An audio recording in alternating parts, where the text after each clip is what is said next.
안녕하세요. 오늘은 런치 PSP100 전원 공급기에 대해서 잠깐 설명을 드리려고 합니다. 주 사용 목적은 프로그래밍 할 때, 배터리 충전할 때, 그다음에 전시용 이렇게 세 개로 사용이 되고 있고요. 지금 현재 시중에 나와 있는 두 가지 제품인데요. PSP100, PSP150 이렇게 지금 두 개가 나와 있거든요. 여기 보시면은 최대치 값, 암페어 값이 조금 다르고 충전할 때 보낼 수 있는 그 암페어 수가 이제 이 150이 조금 더 월등하긴 하지만 또 그래서 조금 더 가벼워지기도 했고요. 그래서 요 밑에 보시면은 있는 이 수치가 이 최대값이라고만 생각을 하시면 되고요. 그래서 150은 이제 조금 더 올라가서 이제 150A까지 나오고 1800W. 그 다음에 2에서 100A, 그러니까 10에서 1200 AH 배터리라고 써 있잖아요. AH가 암페어 퍼 아워를 의미하는 거거든요. 낮은 암페어 수에서 100까지도 나올 수가 있다. 그것만 알고 계시면 되고요. 8에서 10.7kg 정도가 나가요. 150은 아마 얘보다 조금 더 가볍게 이렇게 무게를 좀 약간 통일해서 이렇게 만든 걸로 알려져 있습니다. 이 PSP100이 제작된 원인의 가장 큰 첫 번째 원인은 이 플래싱 기능 때문에 생긴 거거든요. 그 다음이 배터리 충전하는 것과 세 번째가 이제 전시장 모드 해서 차 전시할 때 이제 사용을 하는 이제 목적으로 주 이렇게 세 개의 목적으로 이제 지어졌는데 이제 하나하나씩 제가 좀 설명을 드리면 프로그래밍이랑 플래싱의 차이점을 좀 아셔야 되거든요. 자동차에서 그러니까 ECU 프로그래밍을 만약에 한다 라고 했을 때 가장 큰 차이점을 우선 설명을 드리면 자동차 ECU에서 만약에 프로그래밍을 누가 돌리고 있다, 프로그래밍을 하겠다라고 하면은 100% 플래싱이에요. 프로그래밍이 아니고 프로그래밍은 코딩으로 생각을 하시면 되거든요. 근데 사실 코딩을 하실 때는 이 PSP100 전원 공급 장치가 필요가 없어요. 일정한 양의 전압을 공급해줘야 되는 그런 기능은 플래싱이에요. 그래서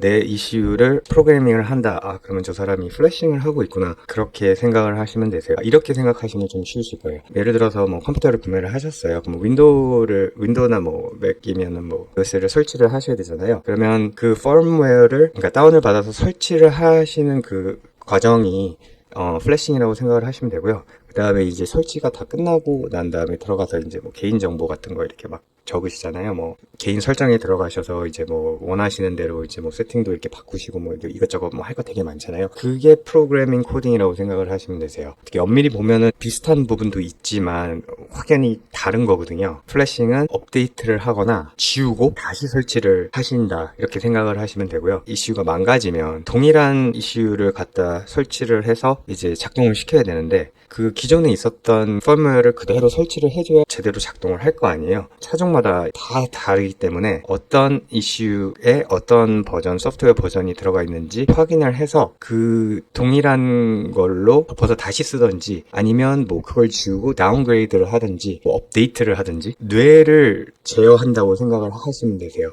차의 뇌에 얘기를 해주는 거예요. 이런 식으로 작동을 해라. 그렇기 때문에 플래싱이 이제 제어할 수 있는 기능들은 중요한 것들, 뭐 없어서 안 되는 것들 있잖아요. 뭐 연료 타이밍이라든지 아니면 뭐 각각 뭐 센서들 이런 것들 간단하게 설명드리면 그냥 차의 뇌가 어떻게 생각을 하는지 그걸 바꿔주시는 거예요. 네. 그래서 이렇게 생각을 해라 앞으로 라고 생각을 입력을 시켜 주실 수가 있는 게 이제 플래싱이라고 생각을 하시면 되고요. 그리고 프로그래밍은 코딩이에요. 아까도 말씀드렸듯이 윈도우 새로 설치를 하셨으면 그 개인 설정을 하는 과정 그거를 프로그래밍 코딩이라고 생각을 하시면 되고 자동차일 경우에는 뭐 차대 번호를 뭐 입력한다든지 정보들을 입력해 주는 과정을 프로그래밍 코딩이라고 생각을 하시면 되세요. 그래서 그런 둘 중에 그런 차이가 있고 코딩은 금방 되기 때문에 이게 필요가 없거든요. 진단기만 연결을 하셔서 그냥 바로바로 할 수가 있거든요.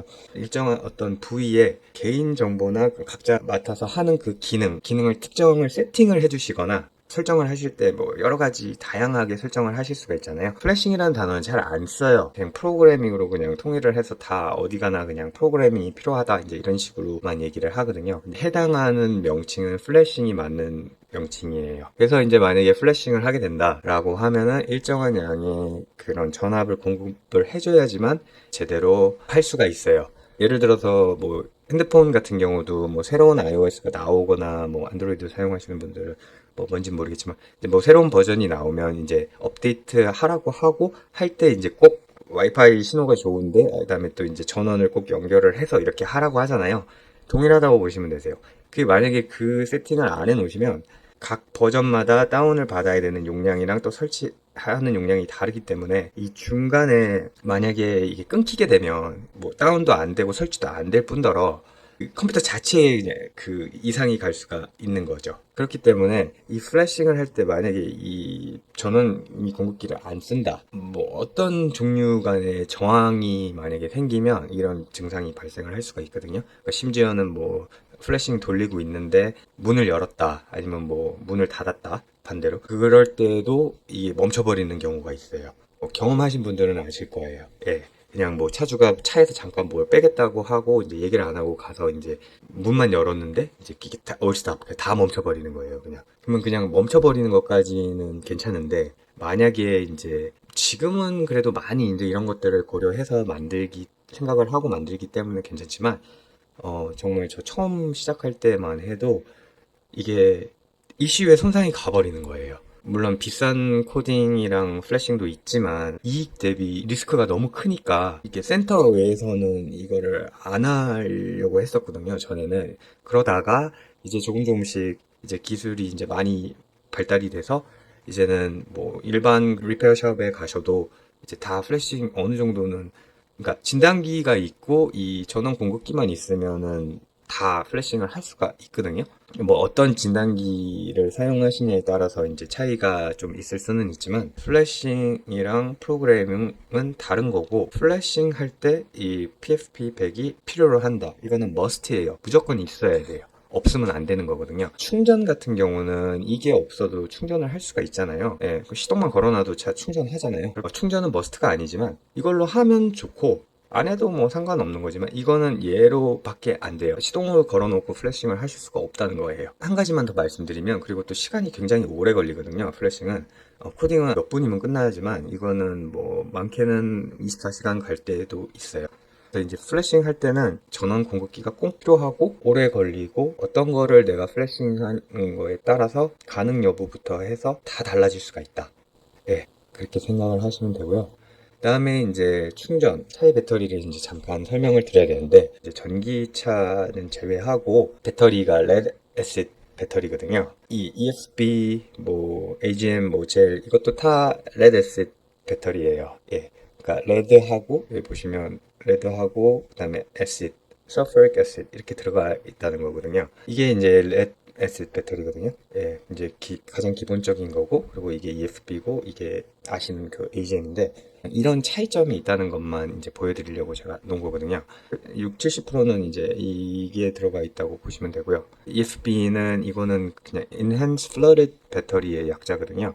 그래서 그냥 요거랑 동일한 건데 더 많은 그 저장 공간이 있다고 보시면 되세요. 그 용량이. 배터리의 수명이 여기서부터 이렇게 조금씩 길어진다고 보시면 되세요. 그래서 AGM은 Absorbent Glass Mat의 약자예요. 그래서 여기 보시면은 이렇게 틈 사이에 이렇게 글래스 매트가 들어가 있거든요. 이 글래스 매트가 들어가면은 아마 여기에 안에 있는 그 화학들이 엄청 많이 수명이 좋아지고, 예, 배터리는 이제 이렇게 있다고 보시면 되시고요. 그냥 이렇게만 나눠져 있다라고 생각을 하시고, 그다음에 여기서 이제 하나 더 이제 젤 타입도 있거든요. 이 젤 타입은 그냥 말 그대로 젤 타입이에요. 그러니까 안에 액이 들어있거든요. 액체를 그 젤로 대체를 하는 거예요. 그 차이점인 거거든요. 요 세 개는 액체가 있고, 얘는 액체 대신 젤이 들어가 있다. 네 가지로 크게 나눠서 이제 배터리가 존재를 하고 있다, 그렇게 생각을 하시면 되고요. 많은 분들이 이제 배터리 안에 어떤 일정된 양의 전류가 저장이 돼 있어서 전압이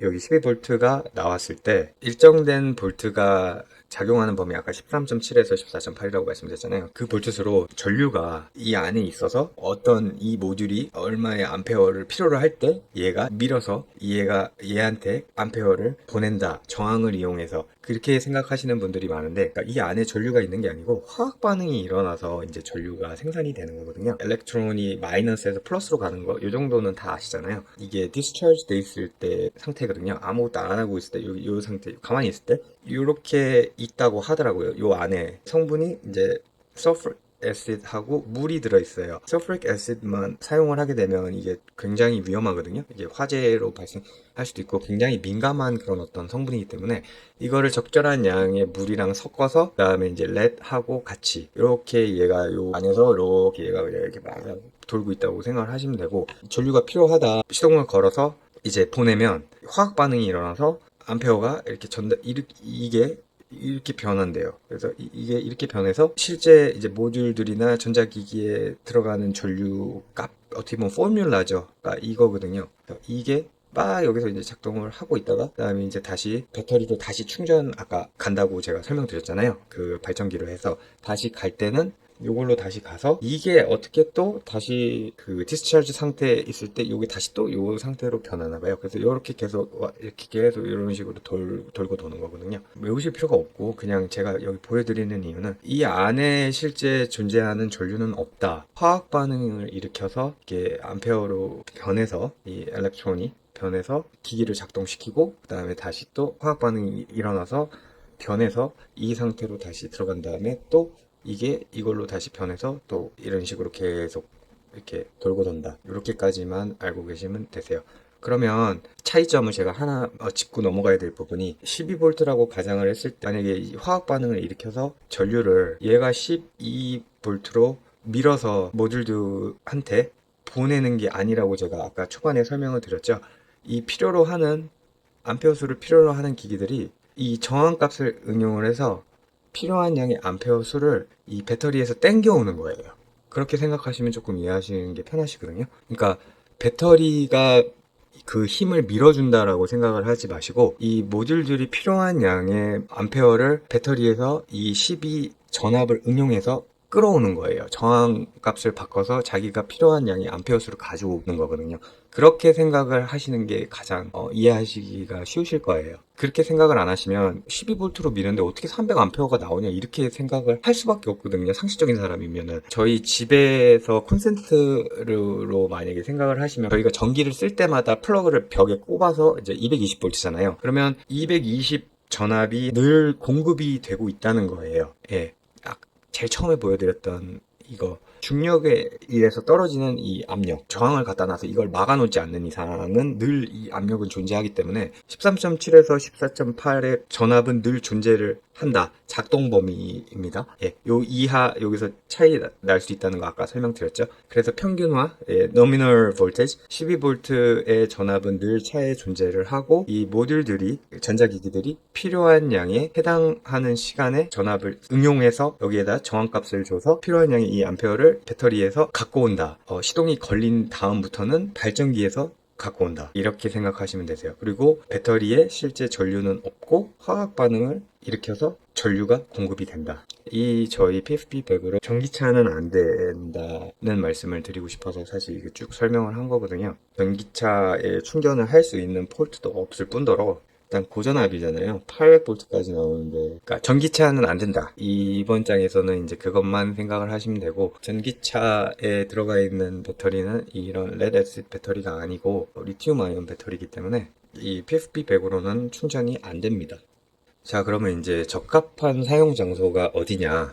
각 나라마다 적합한 사용하는 장소가 조금씩 다르기는 하거든요. 일단 여기 가운데 있는 거, 이 정비소는 머스트예요. 무조건 있어야 됩니다. 플래싱 뿐만이 아니고 뭐 충전 뿐만이 아니고 심지어는 뭐 만약에 진단이 되게 오래 걸리는 그런 차들도 있고 하기 때문에 이거는 이제 정비소에는 무조건 머스트다.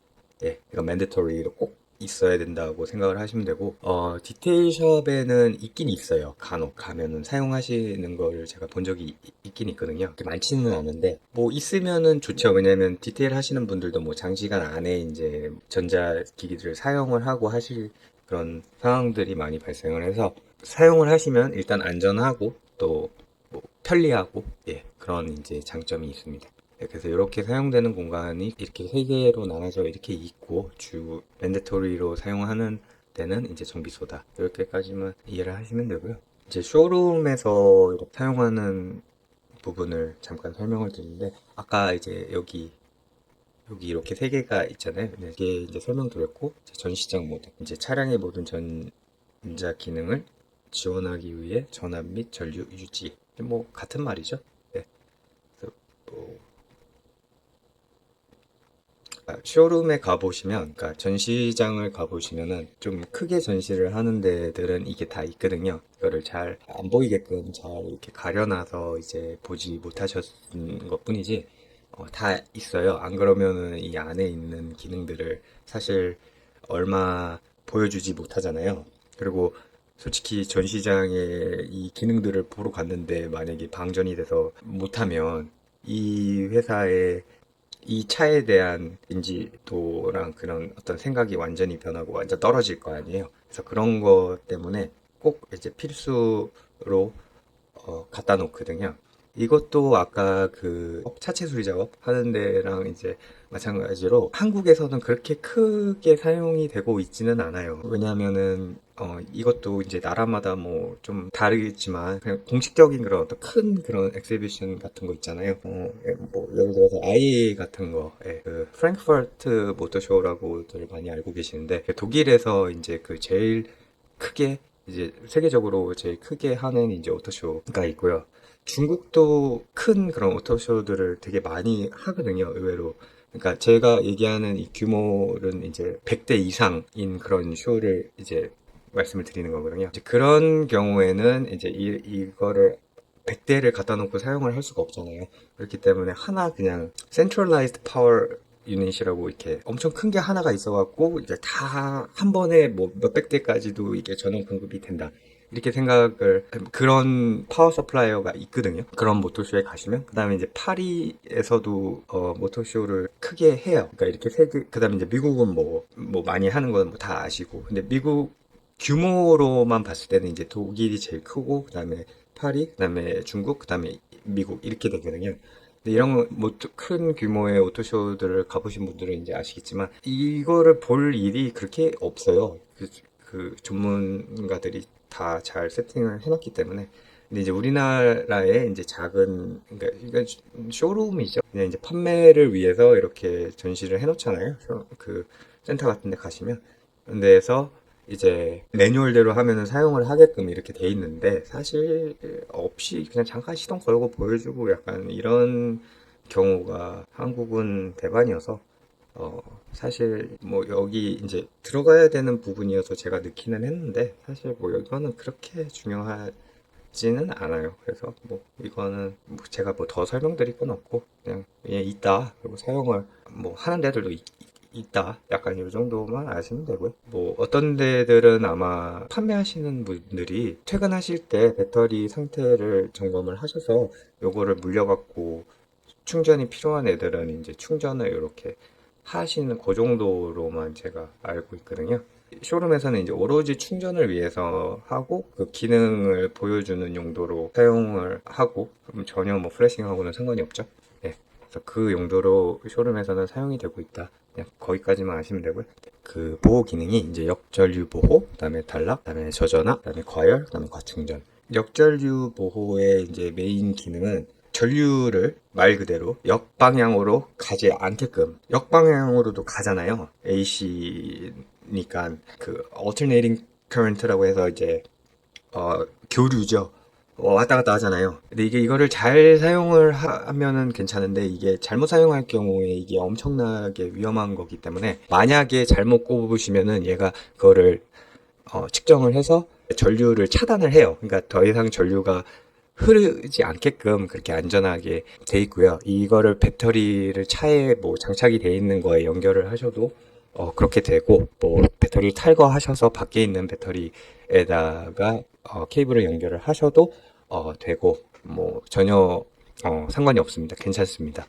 그다음에 이제 단락 쇼트 보호 이거는 이거 연결을 하셨는데 어딘가에 단선이 있으면은 얘가 작동을 멈춰요. 그래서 아까 이 역전류 보호처럼 전류를 보내지 않듯이 얘도 마찬가지로 만약에 어디서 단선이 있다. 그러면 전류를 멈춰요. 그래서 이 기능은 단선이 있는지 없는지만 판단을 할 수가 있고 있으면 전류를 차단한다. 거기까지만 아시면 되시고요.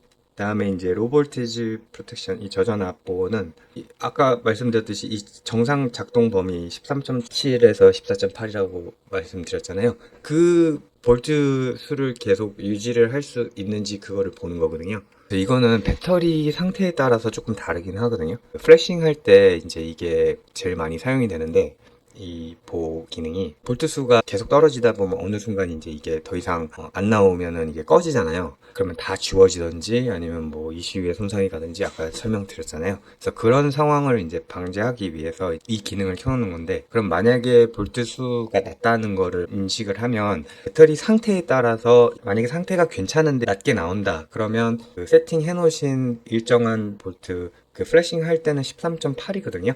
13.8의 볼트를 계속 얘가 제공을 해줘요. 하지만 만약에 배터리 상태가 안 좋아서 너무 낮게 나온다 하면은 그러니까 작동을 멈출 때가 있거든요. 그러니까 이 앞에 거랑 보호랑 동일하게 전류 공급을 중단을 하는 거예요. 요거는 조금 케이스 바이 케이스인 것 같아요. 이 배터리 상태에 따라서 다르기 때문에. 그 다음에 이제 과열하고 과충전. 과열은 말 그대로 이제 온도를 측정을 할 수가 있어서 열이 너무 많이 발생을 한다. 그리고 이 온도가 너무 높다라고 측정을 하면 이제 전류를 차단하는 기능이고요.